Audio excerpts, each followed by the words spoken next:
My name is Lehlogonolo Carol Khaas. I'm originally from Limpopo and I grew up in Pretoria, and then I moved to Cape Town about 5-6 years ago. I consider myself a spatial practitioner and a multidisciplinary artist. Since I was about in grade 2, I was in this design and technology class. I think they called it D&T. And we were building things, and the last thing I remember building was a bridge, and it made me realize that I think I want to build things for the rest of my life. And that's when I got into building, what it looks like, and then hearing about architecture a little later in my life, around grade 7, what it is, and the fact that it's a profession that someone can pursue in their life, is when I started really getting into it. Space is a real and unreal thing. It's an experience and a physical interpretation. So my creative process starts from my daydreams, my thoughts and my feelings about experiences that I have. I'd go home after, for example, maybe going to see a show or maybe going to see a new building that has just opened.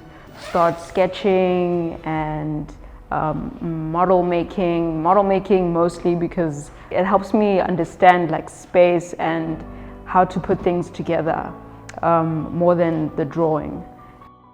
This is so far one of my favorite models because it really expands on the idea of using fabric and a skeleton sort of structure that would be mounted into the ground. This idea came about after attending the 2020 Design Indaba, where we found that the festivities that happen outside after the conference were very hard to attend because of the wind in the foreshore area. So the idea is to create canopy-like structures that sort of cover that space. I made this model, and what it is two structures that speak to each other and that also not only combat the wind but also change the direction in a way that won't shake the structure. So something that works with the wind to protect whatever is on the inside, and wind would flow through it. So this is why I used this sort of material. So the structure would be to protect what happens on the inside, and then the fabric would be the thing that works with the wind. So not necessarily combating the wind, but working to sort of change the wind direction. So it started as this abstract model right here that just explains the combustion of the wind. And then I came to something a little more physical. So maybe a concert stage, a stage in this area, and then market stage or market area in this space. And just playing with the idea of scale.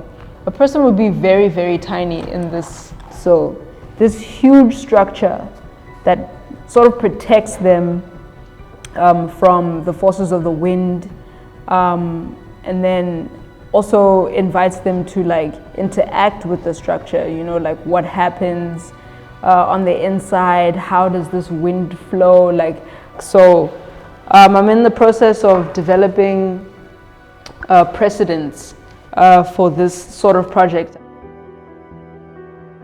My biggest inspirations are people, nature, and time.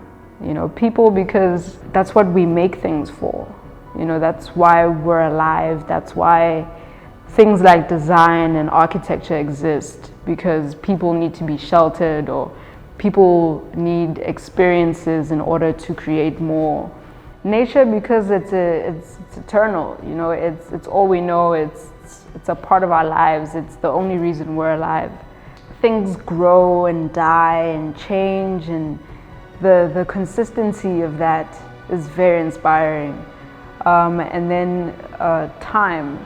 Time is scary, and it can be safe. It can make you feel good. You can feel anxious about it. It's a very difficult concept to comprehend as a person, especially the way it's moving. You can experience time without movement, in ways of creating things. It's very interesting.